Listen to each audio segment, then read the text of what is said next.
Olá, gente. Bom dia, boa tarde, boa noite. Não sei qual horário você está me assistindo, mas de qualquer forma, eu vou agradecendo que você está aqui, né? Para a gente ter esse encontro virtual, já que pessoalmente nós não podemos estar nos encontrando em virtude dessa grande pandemia que o mundo está vivendo. Ok? Então tá bom. Vamos para mais um conteúdo, mais uma aula aí. Convido você a ficar ligado aí cada minuto. Se perder alguma coisa, se dormir, se cochilar, volta aí no YouTube, né? Volta aí e assiste, ok? A vantagem é essa, que você pode retroceder, avançar, fica a seu critério. Na aula comum não pode, né? Pode até pedir para o professor voltar, eu volto. Mas aqui fica mais prático, tá um clique para você. Ok? Então vamos lá, bora para nossa aula aqui. Geografia, né? Galerinha aí do nono ano, mais uma vez agradecendo vocês aqui pela audiência. Só um momento, deixa eu. Ok. Pronto. Então vamos lá. O tema é indústria, agropecuária e energia. Ok? Então vamos lá. Nos últimos anos, uma série de tecnologias vem sendo integrada à vida cotidiana. A vida cotidiana é o nosso dia a dia, né, gente? Então, muita tecnologia tem sido integrada, né?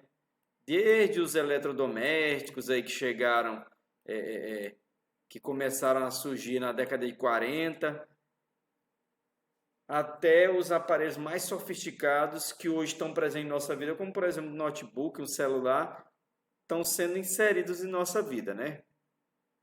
Aí ele dá uma lista de alguns aqui bem modernos, né? Os robôs, né?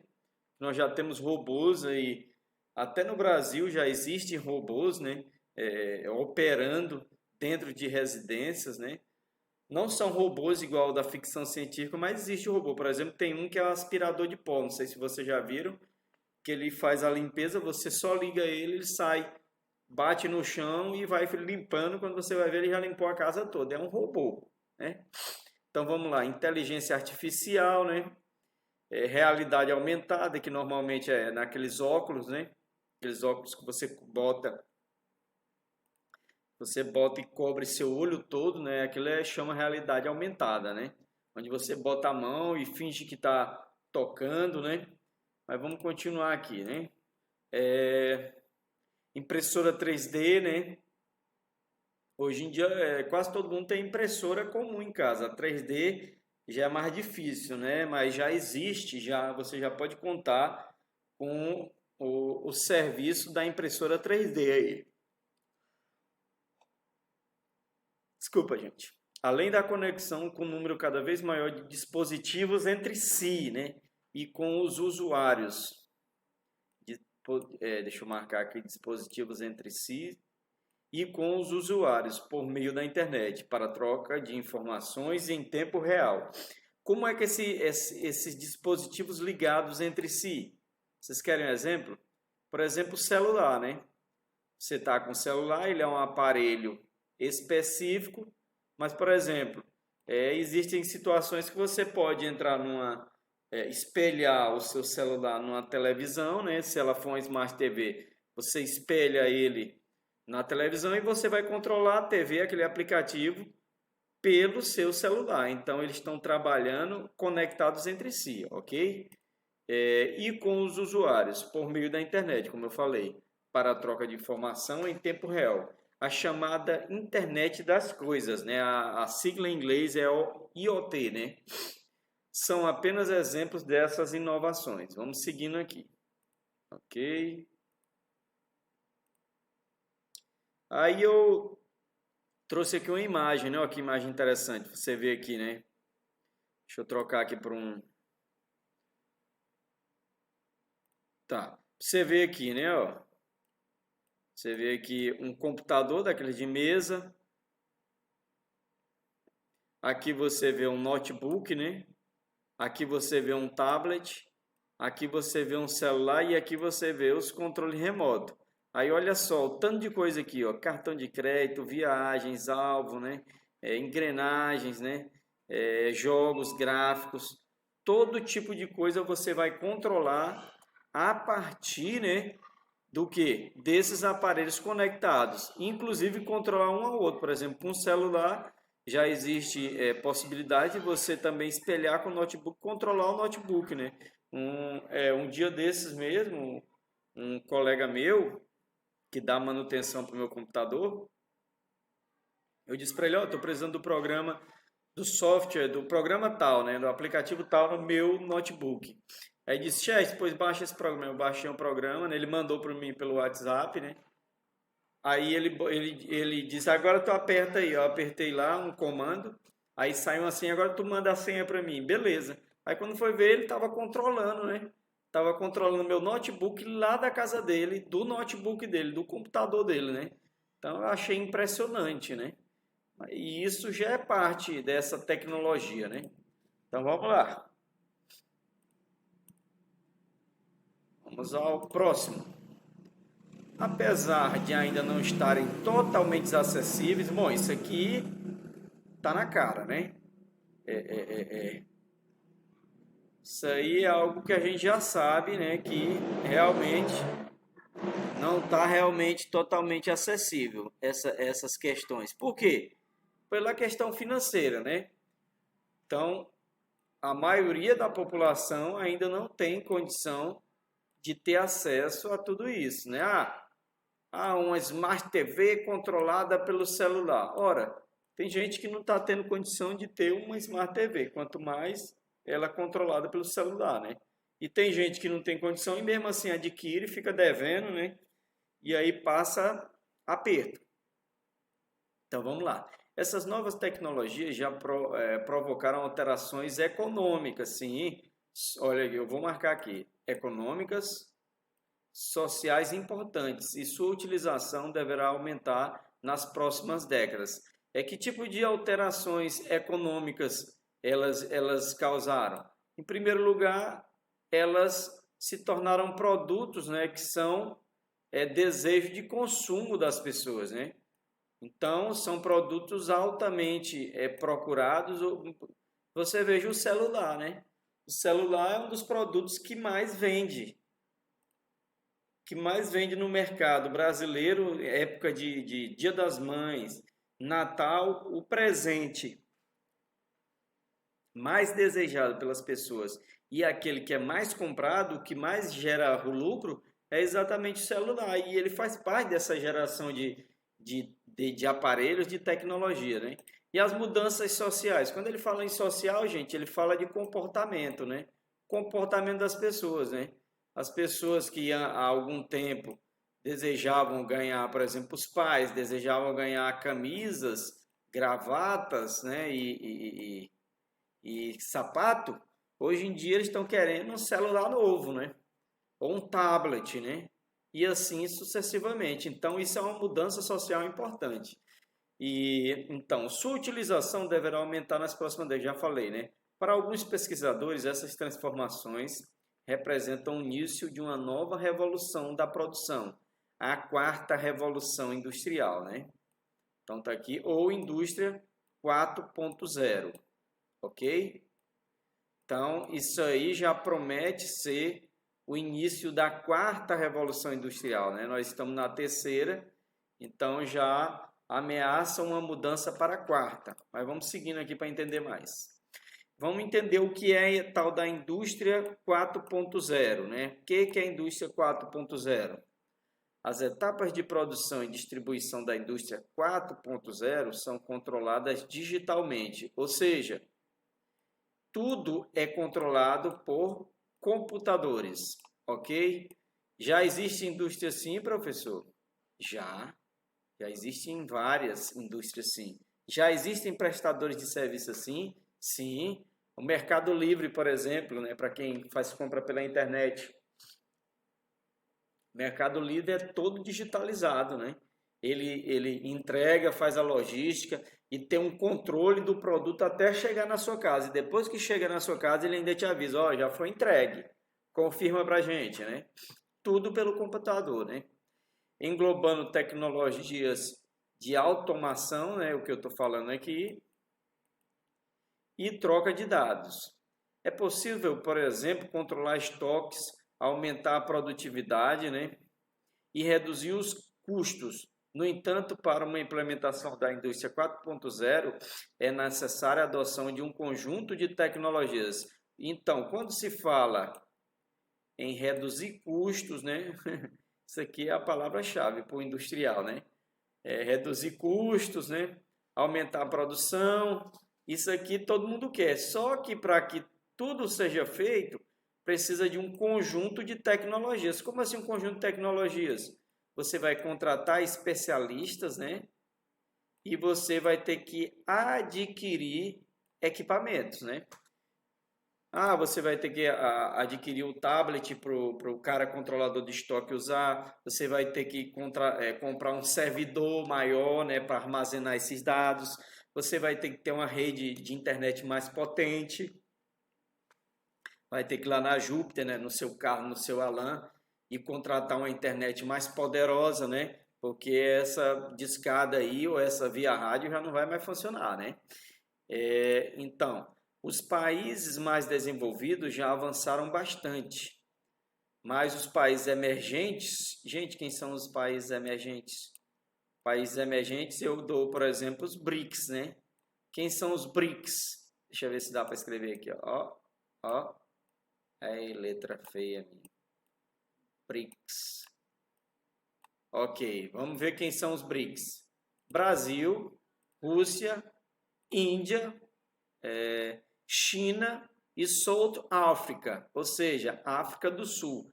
Esses são os principais países emergentes da atualidade. Ok? Eu dei só como exemplo, mas tem outros? Sim, professor. Sim, queridos, tem outros países emergentes, tem vários países emergentes. Né? Tem aqueles países que estão subindo na escala, né, de desenvolvimento e tem aqueles que estão estagnados. Né? O Afeganistão, a Armênia, na Europa alguns países também, né? Como a Armênia, por exemplo, que eu já citei, né? Esses estão estagnados, estão na Idade Média. O Irã, né? Apesar deles terem tecnologia nuclear, mas eles estão estagnados em muitos aspectos, né? Entre outros, né? Então, olha aqui, mais os países emergentes estão fazendo essa transição de forma gradual, né? Por que gradual? Porque tem um custo, né? Tem um custo, então os países, por exemplo, o Brasil, toda a nossa indústria já obedece aqui negativo. Alguns setores da indústria, alguns setores de prestação de serviço, alguns setores do nosso comércio já estão entrando no processo da indústria 4.0, mas a maioria não está, né? Até por uma questão de din-din, né? Dinheiro. Então vamos lá, vamos para a próxima. Aqui eu deixei para vocês, né, um exemplo aqui, né? Indústria 4.0. O que, por exemplo, caracteriza? A presença de robôs, simulação, um produto. Antes deles criarem um produto, eles vão simular esse produto. Por exemplo, um novo automóvel. Eles vão simular ele no computador, vão fazer uma animação dele, vão testar. Engenheiros vão testar se ele vai ser adequado, por exemplo, um carro elétrico. Qual a autonomia dessa bateria, né, etc. Então, tudo vai ser simulado antes de lançar no mercado. Ninguém vai lançar um produto sem ter certeza de que ele vai ser rentável, né? Integração de sistemas, né, vários sistemas interligados, né? Internet industrial, ou seja, uma internet muito mais poderosa do que a que nós conhecemos, né? Segurança cibernética, ou seja, tem que ter segurança, por exemplo, para os crackers, né? Os piratas da internet não roubarem informação especiais, né? Manufatura aditivada, ou seja, tudo que for de ser humano, de mão de obra, ela vai ter que ser melhorada, né? Realidade aumentada, ou seja, muitas dessas simulação vai usar a realidade aumentada para testar, né? Big Data e Analytics, né? Isso aqui é outro critério também, né? De cumprimento de datas e análise, né? Isso. E aqui a nuvem, né? A nuvem de dados que a gente já conhece. Muita gente já armazena muita coisa nas nuvens de dados, ok? Vamos para o próximo. No Brasil, deixa eu trocar aqui meu marcador, né? Aqui marca texto. No Brasil, a maior parte das indústrias ainda guarda características dos modelos. Opa, tá aqui.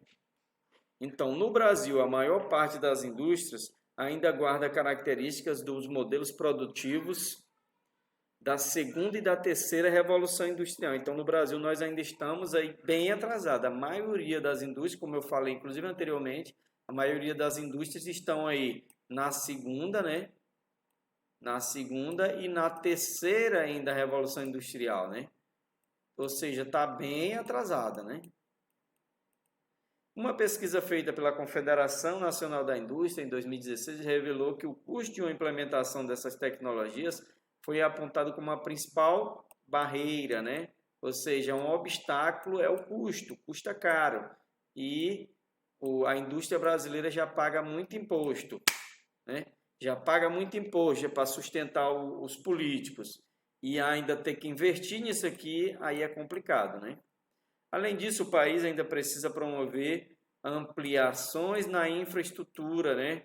Por exemplo, melhorar nossas telecomunicações, que nossas telecomunicações ainda são falhas.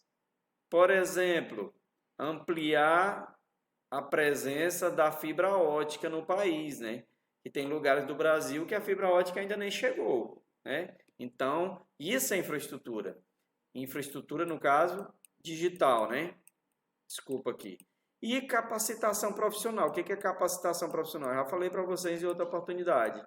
É as pessoas serem preparadas para trabalhar com isso. Porque não adianta a fibra ótica, não adianta esses equipamentos modernos, se você, estudante, você que vai entrar no mercado de trabalho, você não está preparado para usar toda essa tecnologia. Chega lá, toma aí, menino, faz o controle de estoque, usa o Excel aí no tablet. Aí você, mas eu não fiz o curso de Excel.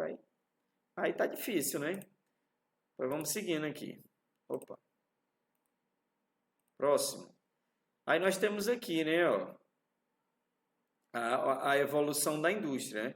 Nós temos a indústria aqui em 1765, né, produção mecânica realizada com máquinas a vapor. Olha aqui o cara botando carvão aqui na indústria, né, para ela funcionar. E antes dela era a força da água, né, força hidráulica.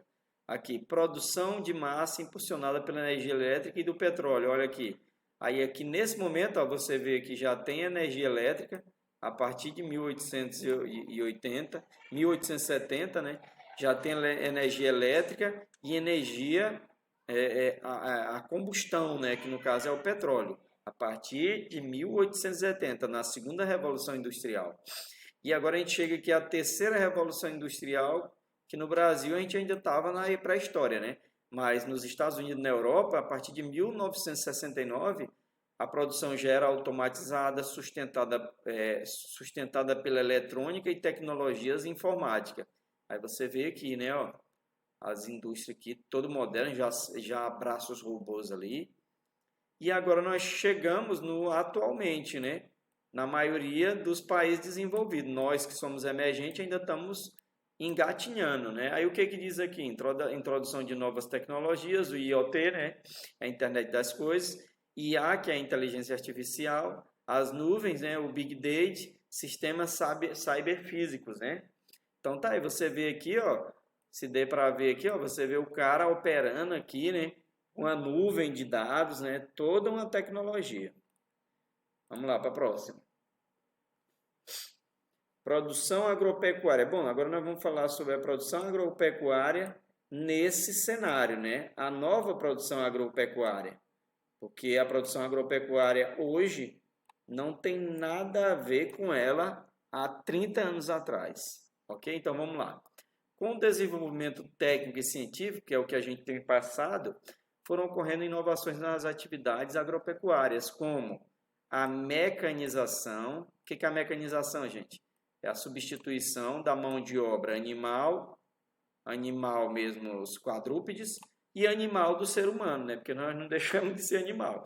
Então, a mecanização da produção e o uso de substâncias como fertilizantes e agrotóxicos, né? Então, há alguns anos atrás, nós não usávamos os fertilizantes. e nem os agrotóxicos. Então, vamos só entender aqui o que são os fertilizantes. Fertilizantes, eles são produtos químicos que você usa no solo para quê? Para que esse solo fique mais fértil, para onde, por exemplo, se produz em um alqueiro, né, de terra, se produz, vamos dizer, 1 tonelada de soja, com esse fertilizante ele vai produzir 1,5 tonelada, 2 toneladas, entendeu? Isso aqui é um exemplo hipotético, eu não entendo nada de negócio de agronomia. E o agrotóxico? O agrotóxico é aquele produto, como o nome já está dizendo, um produto tóxico, um produto químico tóxico, que é para matar praga, matar gafanhoto, matar larva, matar mosca, né? E até para matar outras plantas que não são as plantas que se cultivam. Por exemplo, se produz solo, se produz soja, quer dizer. E aí começa a nascer, sei lá, começa a nascer mudas de açaí no meio deles. Aí joga agrotóxico, a muda do açaí vai morrer. Vai ficar só o soja, porque lá tá para o soja e não para outra coisa. Ao mesmo tempo que essas inovações resultaram no aumento da produtividade, ou seja, tudo isso aumentou o quê? A produtividade. Um solo que produzia uma determinada quantidade de soja, de determinado alimento, ela duplica, ela triplica, né? Elas reduziram a necessidade de mão de obra, ou seja, a mão de obra, pessoas trabalhando diminuiu, né? A produção aumentou, mas em compensação, essas fazendas, esses lugares onde se produz, existem pouquíssimas pessoas trabalhando, né? Aliadas à concentração de terra, né? O que é a concentração de terra, gente? É, por exemplo, o que a gente vê no Brasil, aqui no Nordeste.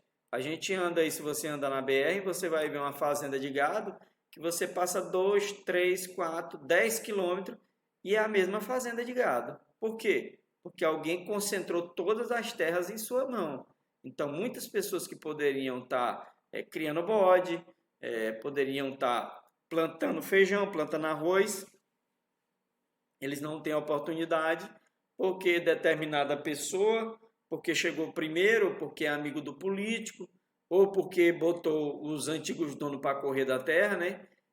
Ficou dono de todas aquela terra e ele concentra e faz o que ele quer. Se ele quiser alugar para Suzano plantar eucalipto, ele aluga. Se ele quiser criar gado, ele cria gado. Se ele não quiser fazer nada, ele não faz nada, né? A terra é dele, na mão de poucas pessoas. Então, uma grande quantidade de terra na mão de pouquíssimas pessoas. Isso é muito comum no Brasil, né?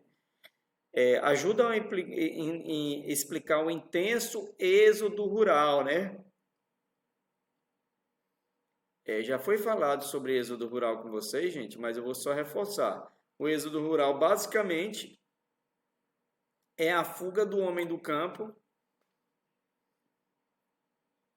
é a fuga do trabalhador do campo para a cidade, né? Ele não vê oportunidade, ele não tem terra, então o que ele faz? Ele vai para os grandes centros, vai para a cidade. Aí o grande problema é que quando chega no grande centro, ele sabe fazer o quê? Sabe roçar. E tem roça na cidade? Lógico que não. Então ele vai ter que ou aprender um novo emprego, ou então ele vai ficar com o emprego que sobrar, ou então vai vender alguma coisa na rua para se virar, né? Intenso êxodo rural nos países, ok? Vamos para o próximo. Olha aqui, gente, isso aqui está tratando sobre a questão da tecnologia no campo. Aqui, ó. Essa máquina aqui é para jogar agrotóxico ou fertilizante, né? Ó, essa máquina aqui, ó. Estão vendo? E ela é controlada por GPS. Olha, vocês estão vendo o carinha aqui, ó. Aqui, ó. Cidadãozinho aqui, ó. Ó. Estão vendo aí? Debaixo do amarelo dá para ver, né? Olha, ó. Esse cidadão, ele está no computador, dentro do escritório, no ar-condicionado, ele está controlando todas essas máquinas.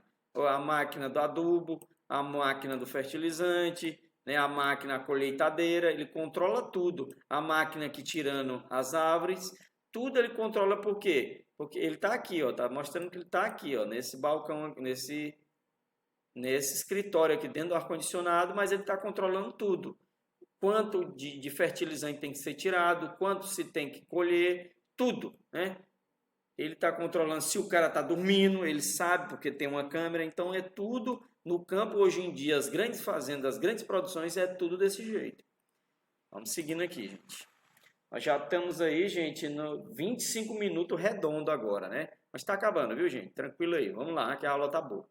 Nos últimos 20 anos, milhares de hectares de terras agriculturáveis. O que são terras agriculturáveis, gente? São terras onde se pode se praticar agricultura. Todas as terras podem se praticar agricultura? Lógico que não. No deserto, você vai plantar? Você pode até plantar, mas você vai ter que irrigar, vai ter que fertilizar, é um processo complicado. Na montanha nem pensar, né? Vai plantar o que na montanha, né?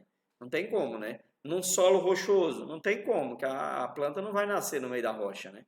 Ela precisa, no arenoso, uma melancia, num solo preto, uma cana-de-açúcar e assim sucessivamente. Tem um solo para cada tipo de produção. Nos últimos 20 anos, milhares de hectares de terra agriculturável, principalmente nos países do sul. O que são os países do sul? É do Equador para baixo, né? Para baixo. Vêm sendo comprados ou alugados por grandes empresas. Olha aqui, ó. Grandes empresas chegam e compram terra, né?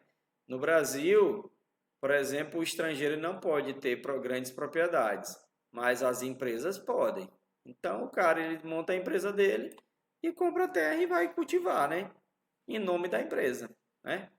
Muitas delas transnacionais, né? Você já sabe o que são transnacionais. São empresas estrangeiras, né? Que se deslocam para outros países em busca de lucro, porque em outros países elas estão perto da matéria-prima, tem mão de obra barata e tem fonte de energia, né?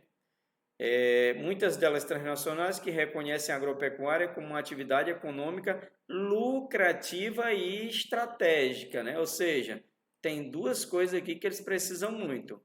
Ela é lucrativa, dá lucro, e ela é estratégica porque você está pensando no futuro quando você está mexendo com a agricultura, porque as pessoas precisam comer hoje, ontem e amanhã com certeza, ok? Essas terras são usadas geralmente para o cultivo de alimentos e produtos voltados à exportação e às indústrias, né? Ou seja, tudo é para vender fora, né? Ou para a indústria, para ser beneficiado, transformado em um produto, ou simplesmente para exportar. Vocês querem um exemplo? Por exemplo, soja, que é um dos principais produtos agrícolas do Brasil. O soja, gente, ele é produzido aqui e a maioria de nós não comemos soja, né?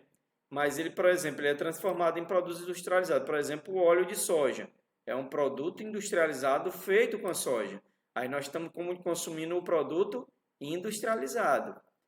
E o soja também, grande parte dele, ou ele vai ser beneficiado pelas várias indústrias que utilizam soja, como também ele é exportado para quê? A maioria do soja, a grande parte do soja que é produzido, gente, ele também serve de ração animal. Ou seja, muito do soja que a gente produz aqui é para o porco, é para o boi da Europa ou dos Estados Unidos comerem, ok?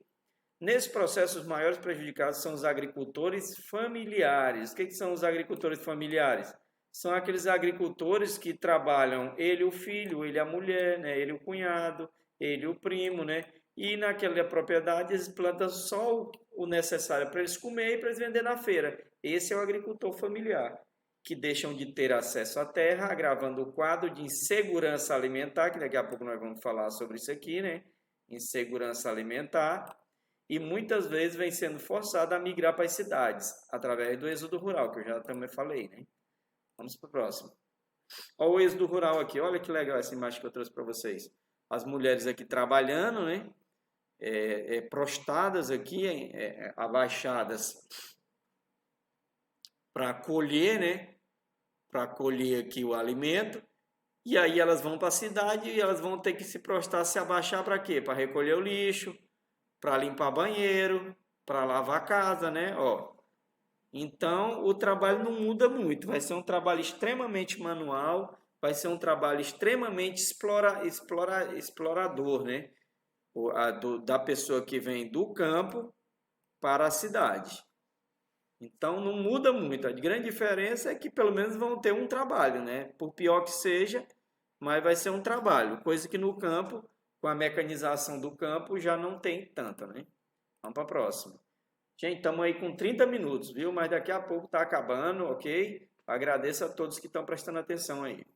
No Brasil, esse processo, o êxodo rural, entre outros, tem sido bastante expressivo na região denominada, olha o nome aqui, Matopi. E o que seria Matopi? Essa região abrange parte dos estados. Olha o nosso aqui, olha. Tudo de bom, Maranhão está incluso. Vocês já notaram? Tudo de bom no Brasil, o Maranhão tem que estar incluso, né? Maranhão, Tocantins e Piauí. Vocês já notaram, gente, que tudo de bom o Maranhão está incluso? Né? Êxodo rural, fome, miséria, abastecimento de água, né? Corrupção, tudo o Maranhão está incluso. É uma maravilha, né? Mas vamos seguindo aqui. Maranhão, Matopi. Essa região é do Maranhão, Tocantins, Piauí e também a Bahia, ok? Que vem sendo considerada a nova fronteira agrícola do país. Mais de 20 empresas transnacionais, olha aí, as multinacionais, né? Atuam na região cultivando produtos como algodão, cana-de-açúcar, milho e soja. Todas elas têm uma característica em comum, esses produtos aqui. Sabe qual é a característica em comum? É que eles ocupam grandes extensões de terra e também são extremamente mecanizados. Então, se você conhece alguém que é que cultiva algodão, cana-de-açúcar, milho e soja, ele é rico, milionário. Por quê? Porque é impossível você ter produtividade de qualquer uma dessas culturas sem ter equipamentos de ponta, sem ter fertilizante, sem ter aplicação de agrotóxico. Então, é um processo industrial, praticamente, para se plantar todos esses aqui, ok? Então, vamos para a próxima. Tá acabando, gente. Olha aqui. Aí aqui eu botei a região, né, que compreende o tal do Matopi aqui, ó. Você vê o Maranhão, né? Desde lá do litoral, aí vai aqui, ó. Aí aqui pega a regiãozinha de Balsas aqui, né? O centro do Maranhão, aqui pertinho de Imperatriz, mas não Imperatriz, né? Aí vai baixando o sul do Maranhão todo. Aí você vê aqui o sul do Tocantins, praticamente Tocantins todo, né? Um pedacinho do Piauí aqui, que não é a região de Agreste, né? Que é a fronteira com o Maranhão. E aqui a região oeste da Bahia, né? Tá vendo aqui? Essa é a região que foi apresentada como Matopi para nós aí. Vamos lá, bora conhecer um pouquinho sobre segurança alimentar, ok? Vamos seguindo, gente? Tá acabando, então fique tranquilo. Fique tranquilo que tá acabando, daqui a pouco você vai fazer seu lanche, vai fazer o que você quiser aí. Deixa eu ver se eu consigo aqui, né? Consigo aqui botar aqui o ponteiro. Certo, consegui aqui. Então, desde 2008 existe um acordo, né? Eu errei aqui, né? Um acordo não. Um acordo onde países do G8, o que é o G8? São os países, o grupo de países mais ricos do planeta, os 8 mais ricos, comprometeram-se a oferecer apoio financeiro e técnico, auxiliando o desenvolvimento da agricultura no continente africano, que é o continente, gente, até hoje, onde mais acontece a fome. Então, aí você diz, mas é só na África. Não, no Brasil mesmo tem muita gente passando fome. Aqui no nosso estado mesmo é um dos recordistas, né? Porém, a iniciativa foi bastante criticada por ONGs que alertaram para o favorecimento das gigantes multinacionais, né? Que são essas empresas que, inclusive, eu disse que estão na região do Matopi, né? Multinacionais do agronegócio.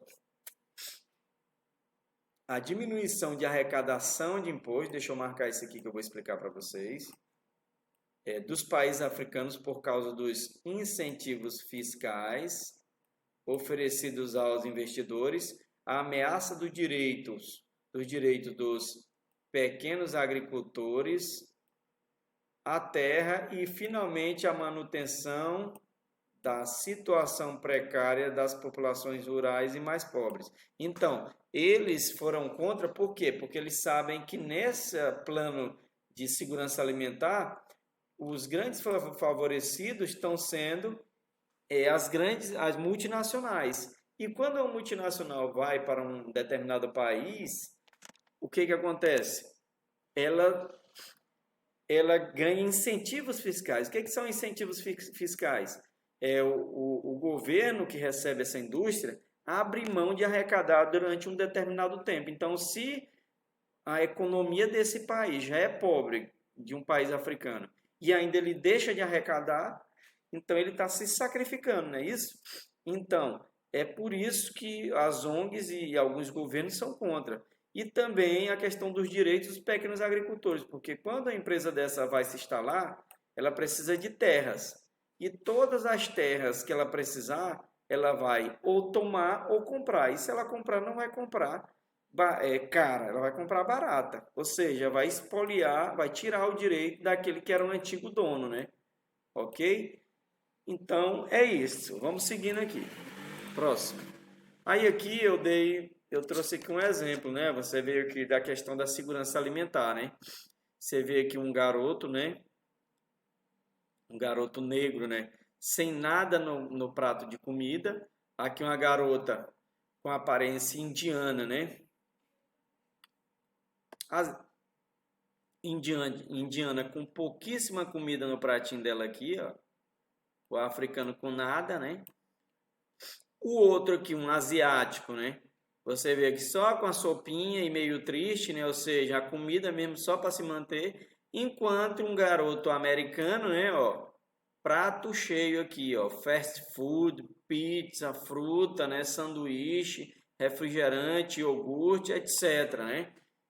Então, e sem a menor necessidade também, porque muita coisa vai ser desperdiçada, né? Como na verdade acontece nos países desenvolvidos, onde as pessoas comem o que não devem e deixam de comer muito do que eles compram, né? Muita coisa vai para o lixo nos países desenvolvidos, né? O cara às vezes compra, sei lá, um sanduíche, ele dá 2 mordidas, não quer mais, joga fora. Enquanto em outro lugar do mundo, alguém queria pelo menos o pão, né, para comer.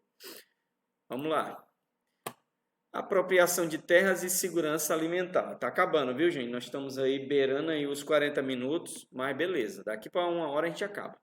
Apropriação de terras e segurança alimentar. Apropriação de terras agrícolas por empresas multinacionais e países estrangeiros está relacionada a uma série de fatores que impacta diretamente na população rural dos países mais pobres e em desenvolvimento. Com o aumento dos preços das terras, deslocamento da população camponesa aumentou. E o deslocamento da população camponesa, aumento da fome em decorrência da diminuição dos cultivos voltados à alimentação e perda da soberania alimentar, né? Deixa eu marcar aqui, já que eu explico. Ou seja, da manutenção da cultura dos hábitos alimentícios da população nacional. Ok? Então, o que ele está dizendo aqui? Que alguns fatores são o quê? O aumento das terras, né? Porque se existe uma determinada empresa trabalhando numa terra, o preço dessas terras vão aumentar. Porque essa empresa ela vai querer adquirir as terras e quem tem terra vai querer valorizar, né? Então, se eles não conseguirem tomar, eles vão comprar a terra cara. E se alguém quiser plantar numa terra, vai ter que comprar cara também. Ou seja, vai ter que disputar com a empresa internacional para comprar uma terra. Então, vai ter que ter bala na agulha, né? Porque a empresa internacional tem dinheiro. O que mais disse aqui? O aumento da fome, né? Porque se não se produz, se não tem terras produzindo alimento, arroz e feijão, estão produzindo milho, estão produzindo algodão, estão produzindo soja, então estão deixando de plantar alimento. Então isso ameaça a segurança alimentar, o que provoca fome. E a perda da soberania alimentar. O que é a soberania alimentar? É a manutenção da cultura e dos hábitos alimentícios da população nacional, ou seja, Por exemplo, no Brasil, nós temos o costume de comer a farinha da mandioca, né? Da macaxeira. Nós comemos o arroz, o feijão, né? Esses são os pratos básicos do brasileiro. Nos Estados Unidos já é mais batata, né? É milho. Eles não comem tanto arroz como nós. É o pão. Então, essa é a soberania alimentar nossa. Nós podemos comer aquilo que nós fomos criados comendo e não nós comermos fast food ou simplesmente o alimento que determinada empresa resolveu plantar. Ah, não. A empresa está plantando soja, então nós vamos, em vez de cozinhar arroz, nós vamos cozinhar soja para poder comer, senão vai passar fome, porque o que tem plantado no Maranhão é soja, né? Então é disso que está falando, que tem que existir uma reserva em todos os países para que os agricultores plantem a comida regional, a comida que as pessoas costumam comer naquele país, ok? Então bora seguindo aqui, tá acabando, viu gente? Mundo, apropriação de terras e nova aliança para a segurança alimentar e nutricional, 2015. Deixa eu mudar aqui meu marcador. Pronto. Você está vendo aqui, ó. País de origem de investidores estrangeiros. Aqui são os países de origem. Os Estados Unidos, você vê aqui a Europa, você vê aqui o Japão, né? Você vê aqui a China, você vê aqui a Austrália, né? E até a África do Sul. Aqui, países visados pelos investidores estrangeiros. Você vê aqui parte da América do Sul, a África quase toda, né? E aqui, país que investe é alvo de investidores. Aqui o Brasil, que o Brasil tanto investe, quanto também é alvo de investidores, né? E aqui, indicadores do projeto G7, né? Já é o lilás mais escuro aqui, ó. Aqui, Estados Unidos e Canadá, Europa, né? Parceiros, aqui os países, né? Que se submeterão a essa experiência, né? São os que estão em mais verde. Aí você vê aí no seu, ok? Aqui agora nós vamos finalizar com a questão energética, né? Analisando o gráfico, deixa eu só mudar meu marcador aqui. Ok. Analisando o gráfico, fica visível que a maior parte da matriz energética mundial, ou seja, mais de 80% é composta de fontes não renováveis. De que eu estou falando, gente? Eu estou falando disso aqui, ó. Aqui, ó, você vê aqui, ó, mundo emissão de GES. Você vê aqui gás natural, ó, gás natural, carvão mineral, petróleo e derivados, né? Você vê aqui, opa, desculpa, deixa eu apagar bem aqui.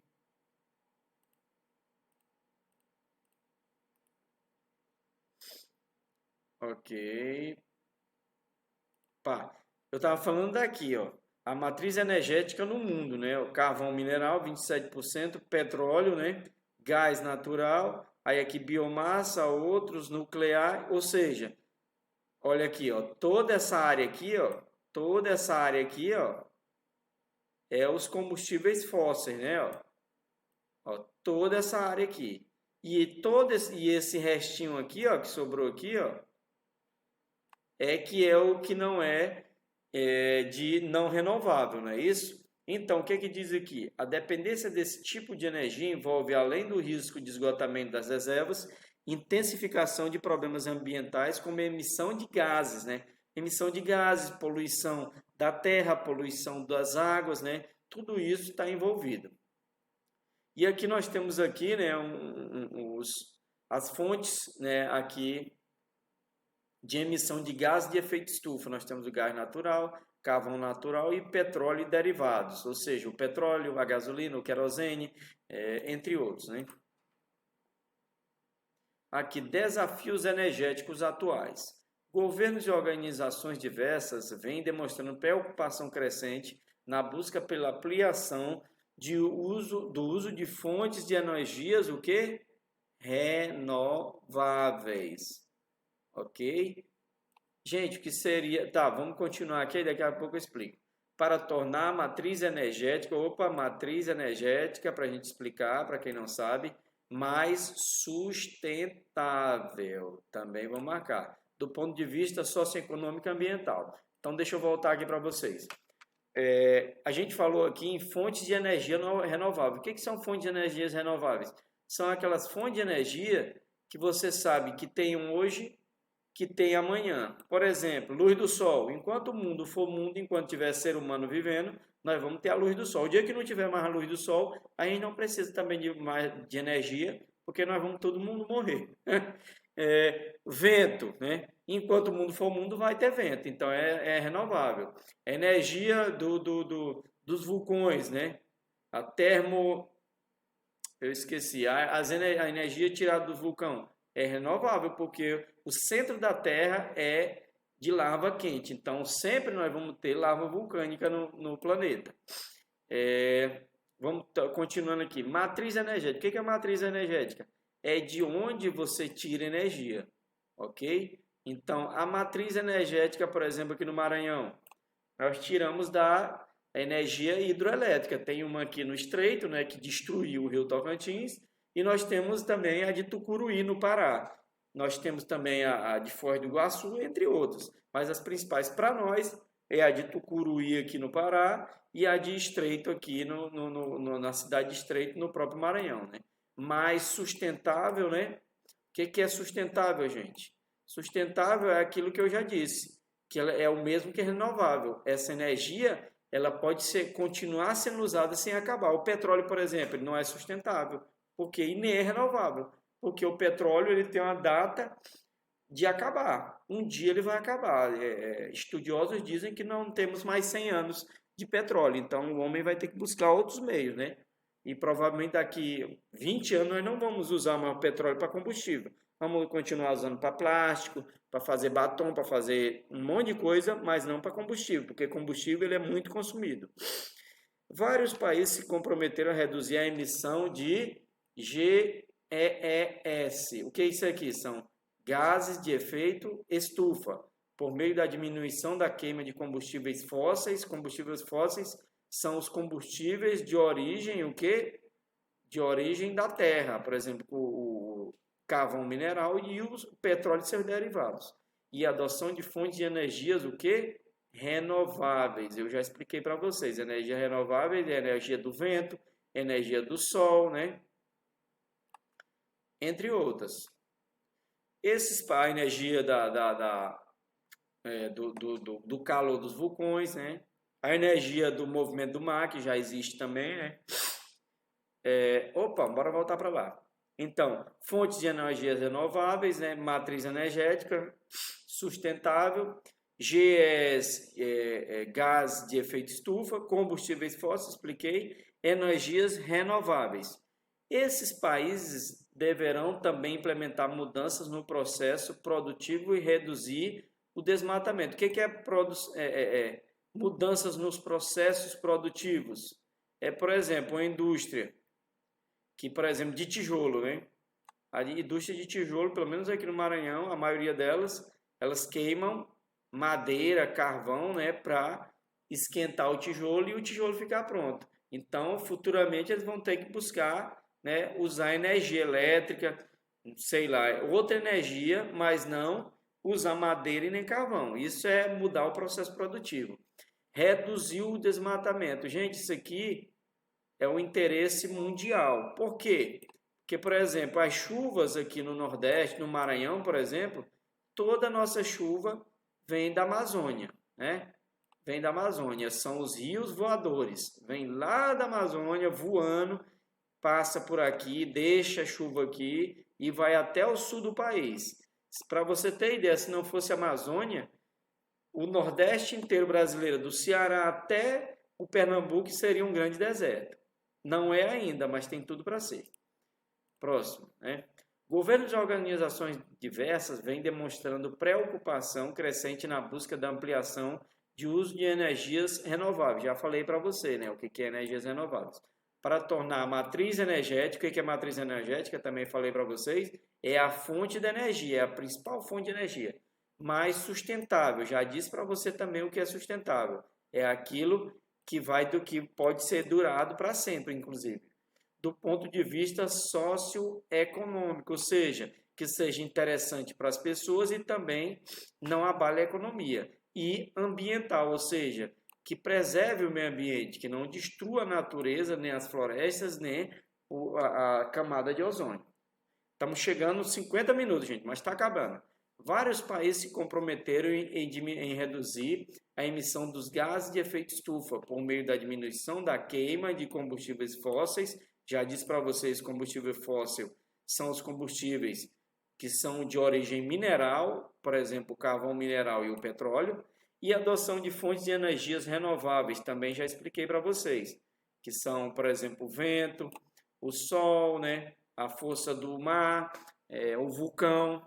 Esses países deveriam também implementar mudanças no processo produtivo. Já falei também o processo produtivo, dando um exemplo do tijolo, né? E reduzir o desmatamento. Ok? Vamos seguindo. Beleza, olha aqui, gente. Olha que dado interessante. China assume liderança de energia solar. Olha aqui, a China. Em 2012. Aqui, 2016. Olha onde é que ela está aqui, ó.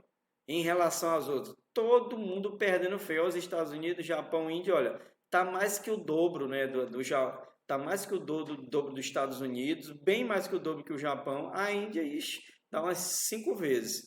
E a Europa, ele tá umas 2 vezes mais. Então a China, ela domina essa tecnologia, né? Até porque lá eles têm um deserto muito grande, chamado deserto de Gobi, e lá eles estão instalando placas de energia solar nesse deserto. Então um deserto que não servia para nada, agora está servindo para captar energia solar. Ok, vamos para as próximas. Aqui, a matriz energética brasileira, né? O que é a matriz? É a fonte da nossa energia, né? Olha aqui, petróleo 34%, derivados de cana, ou seja, o álcool, etc., o gás natural, hidráulica, né? 12%, lenha e carvão, outras, carvão mineral. Isso aqui é o que fornece energia para a gente. Então, você vê que o petróleo ainda, né? Ainda é uma fonte importante para a nossa energia, através das termoelétricas. Aí aqui tem uma atividade, né? Mas é assim, deixa eu voltar para cá. Então, gente, eu agradeço, nós estamos aí 51 minutos, né? Agradeço cada um que resistiu aí, tomou café, não sei, que ficou aqui comigo, né, para assistir nessa aula. Agradeço pela participação, pela atenção. Espero que você faça atividade, faça tudo bonitinho. E nas próximas aulas a gente se encontra, beleza? Se cuida, nada de festa, nada de aglomeração. Fica em casa, cara. Não vai para festa, não vai para casa de namorado, não vai para casa de ninguém. Fique em casa, porque nós estamos sofrendo isso aqui, tendo aula remota. É exatamente para você ficar na sua casa e eu ficar na minha casa, para ninguém pegar essa doença, para ninguém transmitir essa doença e para ninguém ficar doente e Deus o livre morrer. Ok? Valeu, gente. Abraço. Até a próxima.